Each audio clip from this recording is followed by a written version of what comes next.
Alright, so, this might be one of my more stranger fanfiction ideas, because you could see it's called the Zuko Heresy.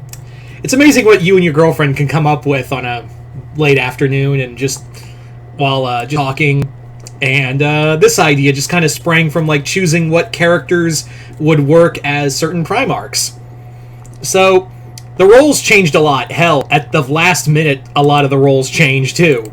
But this idea is basically a Great Crusade Horus Heresy. I think I'm gonna split it up into two parts in here, and have it that in this storyline, if you didn't guess, basically the Primarchs are switched around with different characters from different shows. Not just cartoons this time, but also certain anime characters. So, yeah. Don't worry, everyone else is still the same. Like, the Chaos Gods are the same, the Space Marines are still the same, God Emperor's not someone else, Malkador's still Malkador. So, yeah. But there are the Primarchs that have been changed around, a lot of it, like, it is basically, some of them have been changed to female roles in here, so, yeah. We're just having fun. This is canon. It's all, it's not, none of this is canon. It's all bullshit. We're just on here to have fun. Like, yeah. Anyway, so, yeah, here we go with, the Zuko Heresy, Part 1, The Great Crusade. So let's actually go through the roles of who is who real fast, and talk about how, we'll talk about that and why that is in a bit. So, for the role of Horus, we have Zuko. Yep, Zuko from Avatar. He is going to take the role of Horus Lupercal. We'll get into more of him in a bit. Then for Rabute Gilman, we have Arrow from Stormhawks. For Leman Russ, we have Hunter from Owl House. For Angron, we have Bakugo from My Hero Academia. For Rogel Dorn, we have Levi from Attack on Titan. For Lorgar, we have Enrico Maxwell from Hellsing. I did write this down, just to let you know, because I knew I'd forget. For Conrad, we have Light Yagami. Then for the roles of both Alfarius and Omegon, we have Dipper and Mabel from Gravity Falls. Sanguinius, that role is taken by Alucard, not from Hellsing, but from Castlevania. The Lion, Lionel Johnson, Sasha Waybright from Amphibia, also from Amphibia, taking the role of Magnus as Marcy. Then we have Corvus Corax, who is going to be Crow from Ruby. Jagatai is going to be Sokka from Avatar. Fulgrim is going to be Cyclonus from Stormhawks. Vulcan will be Luz from Owl House. Mortarion will be Hazel from Ruby. Ferris will be Starling from Stormhawks. And Ironwood will be Perturabo will be Ironwood from also Ruby. So there you go. So in here, basically, the reasoning behind the God Emperor creating when he was in the midst of creating the Primarchs, Malkador is like, hey, how about you just throwing this out here, my dude? How about you make them all women? And the Emperor's like, that's stupid. What if I made some of them women? Just to see how it would work. Like, basically, the Emperor's just, like, he listens to Malkador's words, and he's just like, what if I did make some of them, like, female, like, what if I made some of the Primarchs women? Like, and some of them male? Like, have sons and daughters of the Imperium. So, he creates the original Primarchs. If you're wondering if I talked about the 2nd and 11th, no, I didn't get roles for them because we don't know who they are. But yeah, he creates his sons and daughters of the Imperium to get ready for the Great Crusade, but his side piece goes a little funny and throws them into the warp, where all of the children are thrown across the stars. So from there, in this story, all of the characters are now, on their own, and for the start of this, we have and some of the worlds are going to be changed a bit as well, just to let you know.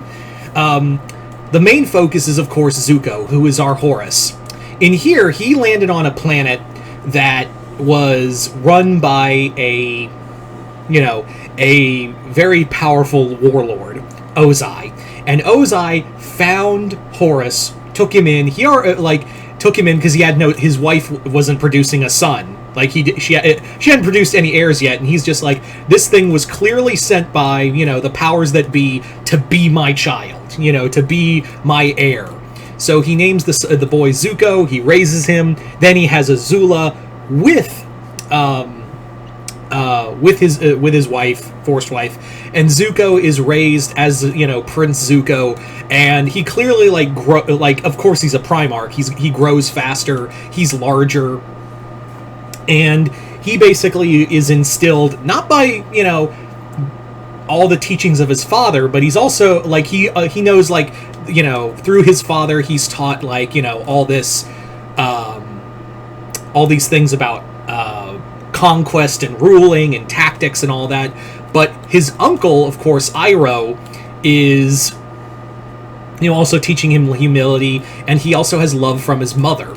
So Zuko is raised to be a warrior. He's raised to be, like, conducting himself as a prince. Also in here, Azula is pretty jealous of her brother, because in here Zuko isn't like the unfavored son.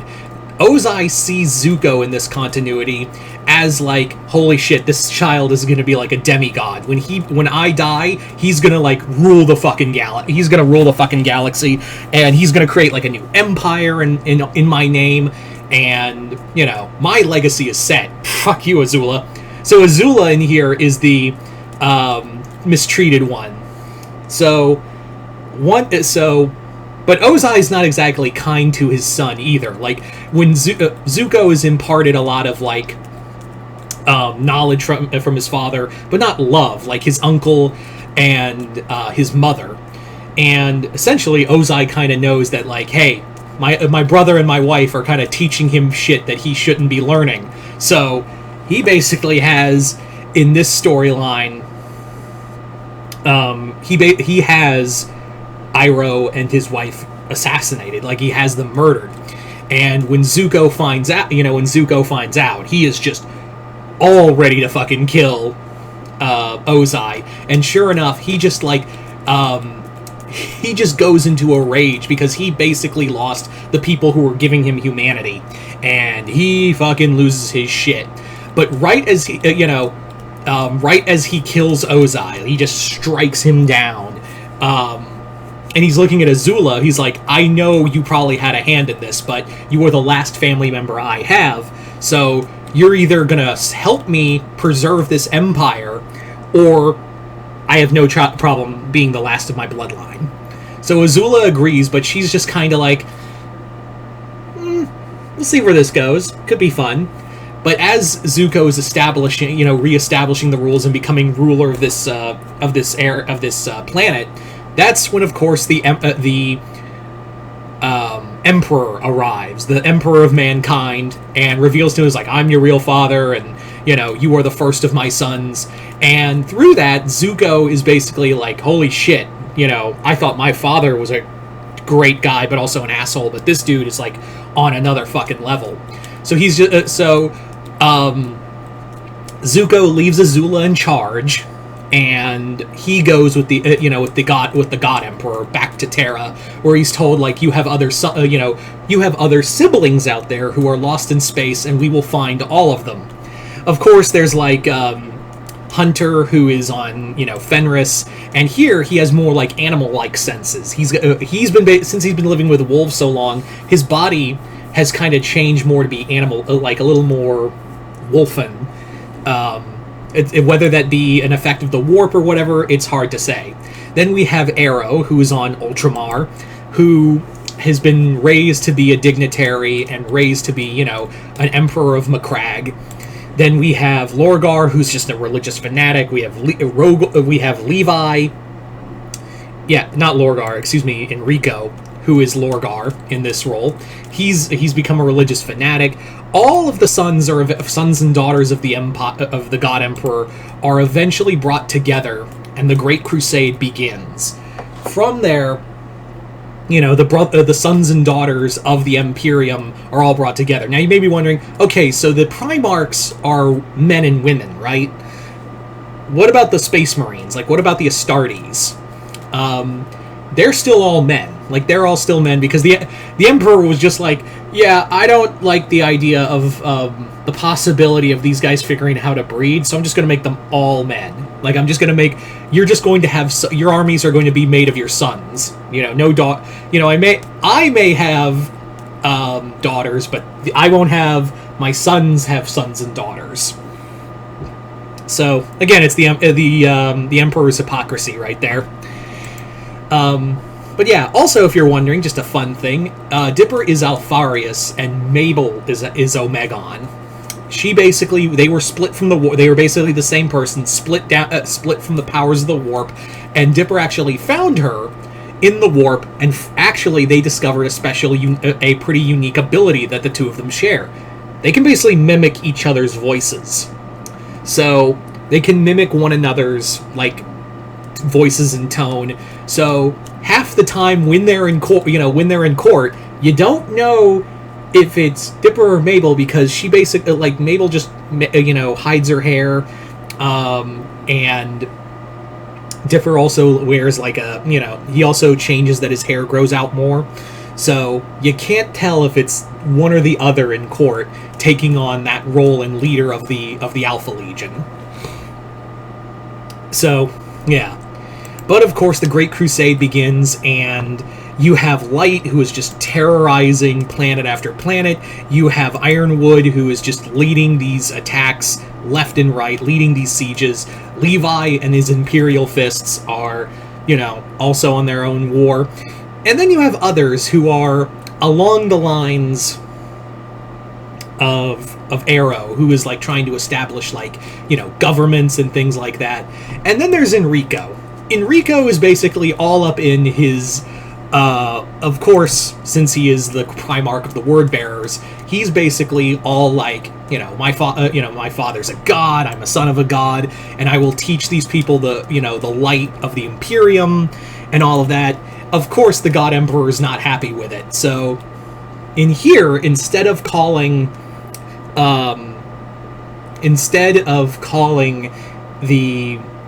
calling Arrow and his Ultramarines to bring down Monarchia, he instead called Zuko. The War Master. And he's like, look, I got a special task for you, because your brother Enrico is just pissing me off. So I want you to go down go to Monarchia and burn it to the ground, bring the Word Bearers to heel, personally with the Luna Wolves. So Zuko obeys, but he's like, look, as War Master, I should be allowed to at least speak to him. You gave me all of this, you gave me this ability, you gave me this power and authority to do so. And the Emperor's like, you may be called War Master, but remember, you're still one of my creations. You're still, you still answer to me, so you're gonna do this.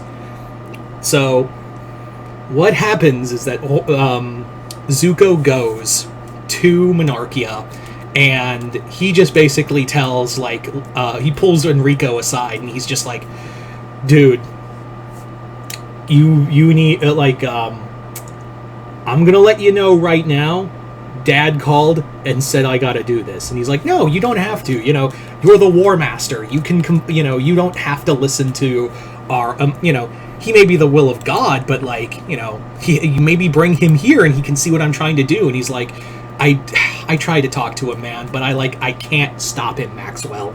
You have got, this is gonna happen. So from there, Zuko eventually just is forced to destroy, the raising of Monarchia happens, and Enrico is pretty pissed off about this. It also leaves a bad taste in the other, in a lot of the other sons' mouths, like Bakugo and, Cyclonus, and all of them feel a little disgruntled, but it's a lot of the sons sons and daughters who eventually turn traitor. They're the ones who are like, what the fuck was that all about? Enrico, he's broken up about it the most. And he's basically just in horror of what happened. And Marcy comes to console him, and he's like, no, fuck off. I need to find, there is higher power there. So he heads off to find this higher power and eventually lead to the Chaos Gods. But it's how he does it that's interesting. Because he goes back to Zuko's homeworld. And there's Azula, who has been in charge of the planet, running it in Zuko's absence as, like, regent. But Azula's pretty changed. Like, she basically... Like, Enrico is like, look, I felt some kind of weird force calling out to me, and I want to know what's all that about. And she's like, oh, you heard them. You see, they've been calling to me for a while, but I think, you know, you should meet them. So she reveals that she's been worshipping the Chaos Gods and have been slowly infecting the world with chaos, but she knows that she can't do it outright with Zuko still loyal to the Emperor. And she also, so if you haven't guessed, Azula's kind of like the Erebus of this story. If you didn't guess already, she's like taking on the role of Erebus without being a space marine. So she's like, I have been able to like really commune with these with the powers of the warp, but if you help me bring Zuko to our side, we can share this knowledge with the rest of the world. And Enrico's like, oh yeah, totally. So Enrico like reaches out to Zuko and he's like, hey man, I've been doing some soul searching. I'm on your homeworld. Maybe we can talk, and maybe I can, I'll apologize to Father if you can convince me to come back. And he's like, oh yeah, totally. So Zuko goes back, and he goes back to his homeworld, and he's looking for Enrico, and his Luna Wolves. Him and his sons get ambushed by the word bearers, and in the midst of it, Enrico uses like this spell Azula taught him, and burns his face, like just leaves the burn mark, and now he's like, you have the mark of chaos now within you. And already Zuko was kind of feeling bad about raising Monarchia, and on top of that, it also made him question. After he was the one who, in this continuity, who destroyed Monarchia, he's like, how long until the rest of us are Monarchia'd? Like, how long until the rest of my brothers and sisters are, crushed under the boot of my father? So this mark of chaos that's now upon his face is now, like, just switched him all evil. Like, he's now gone full chaos, and now he's ready to commune with the dark powers, and just straight up ready to commit the Zuko heresy. So, there you go. So that's our start right there. And yeah, you guys tell me in the comments below, what did you guys think of this story so far? Did you guys like it, hate it, and also, should I continue it? This was kind of just a crazy idea, like I said. And like I said, it don't matter, it's just a fanfiction idea. But yeah, just comment below, let me know. Other than that, hope you all enjoyed this. I'm Mr. Multiverse. I'll see you next time in the Multiverse.